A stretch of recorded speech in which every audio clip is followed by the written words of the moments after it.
Hey, what's up guys? So today I want to talk to you about the 4 most important things that you can track in your financial life to obtain financial freedom. These 4 things they're critical, they're foundational, they're the macro level things that if you track them, you have a chance to become financially free and financially literate. And those 4 things are, first, your income. You need to track your income coming in. Second is your expenses. Everything that you spend money on, you need to track your expenses. Where is your money going?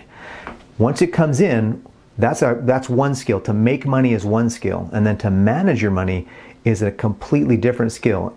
If you have the ability to have an income and manage your expenses properly, then you're going to be able to build what we call a personal balance sheet. And the personal balance sheet comprises the other 2 things that I want to talk to you about and share with you, which are your assets and your liabilities. Now, if you have an income that's strong and you have expenses that are strong, you're spending more than your income, your liabilities are going to be high. If you're making more money than you're spending, you have a chance to have your assets be higher. Now, one of the things that you want to do is you want to maintain a tracking system, because the tracking of your assets and your liabilities will help you determine how well you're doing with your income and your expenses, and tracking your income and your expenses will help you determine how well you're doing with your assets and your liabilities. Now, if you're tracking all of these things, the next thing is to keep a bottom line, or keep a total, or running total. Well, when it comes to assets and liabilities, the running total is called your net worth. Why is it important to track your net worth? Is because that's basically your report card.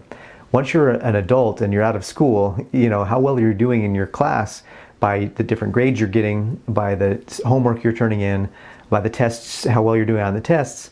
Then you get a report card to tell you how well you did in that class.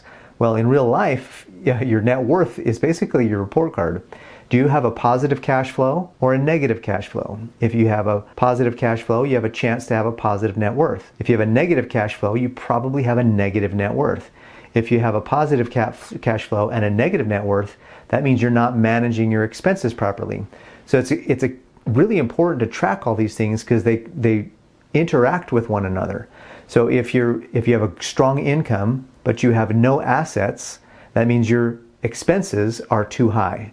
If you have a strong income and you have a bunch of liabilities, that's another indicator that your expenses are too high. The income is a key thing here, but after you receive the money, how you manage it afterwards is really important to track. And your expenses are the second step. The third and fourth step, which is assets and liabilities, that's important. Everybody's going to have some kind of debt. We're going to all either have a car loan, a home loan. We're going to have some, maybe some managing or debt we've taken out to be able to invest in growing capital for a business idea that we have, or investment that we're making. So it's important to realize that it's okay to have debt as long as you're managing it properly. And consumer debt is definitely, you want to get rid of that as soon as possible. And I have other videos on that I'll post up here as well. But if you're tracking your assets and your liabilities, then you know what your net worth is. So what you do is you add up all of your assets, or everything you own, and you subtract from that all of your liabilities, or everything that you owe.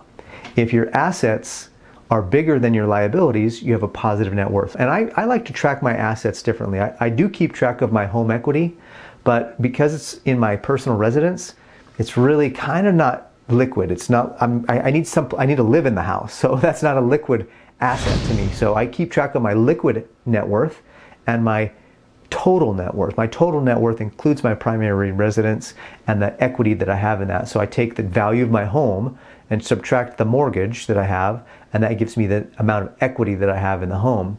And that equity does count towards my total net worth.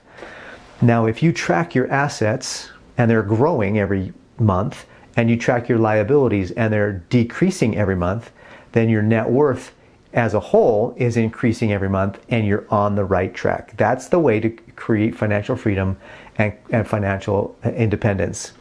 So you need to have a strong income, manage your expenses, then you need to have assets that are growing, and those assets that are growing could be things like stocks, mutual funds, they could be business equity, they could be rental properties, they could be precious metals, they could be a bunch of different things. Anything that's something that's of value and it grows in value over time. And then your liabilities, as long as they're diminishing every month, you're on track and your net worth is increasing. My net worth, so this is, as of this video right now, it's March 2025. My net worth today is approximately, my liquid net worth, this is not including the equity in my home, but my liquid net worth is roughly $150,000. That's cash. If I had to liquidate everything and get rid of all my assets and put it all into cash, I would have $150,000 to my name right now. Last year, 2024, March 2024, my liquid net worth was roughly $99,000, roughly $100,000. So in 1 year's time, my net worth has grown 40%. If your net worth grows 40% in a 12-month period of time, or maybe even 50%, you're on the right track. That's what you're headed in the right direction. Now, you might not have that large of a growth spurt every single year, but the goal is, in my opinion, the goal is to increase your net worth by 1% a month. If you're increasing your net worth by 1% a month, you're on the right track. Now, how do you know? Well, you've got to track. You've got to keep track of your assets every month. What are all your assets? I keep track of my stocks, my portfolios. I keep track of my precious metals.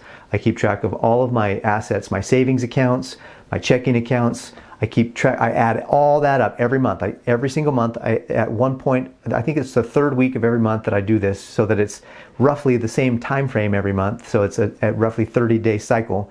So I add up my checking accounts, my savings accounts, my emergency fund, my stocks, my mutual funds, my precious metals, my gold and silver, all of my assets, everything. I add that up. And then I take all of my liabilities, everything I owe. My wife's student loan is really the only thing we owe. I do have credit cards that I pay off every month. So because I'm calculating my checking account balance in my assets, I also track my credit card balances, because at the first week of every month I pay off so I take my checking account and I basically pay off all my credit cards. So to make it fair, I keep track of all my credit card balances in that third week of the month as well. Every single month I keep track, and if I grow from one month to the next, I know that a couple of things. Number one, I probably had a good income that month. Number two, I managed my expenses properly so that I had extra income, so that I could put it into savings, so that I could put it into my investments.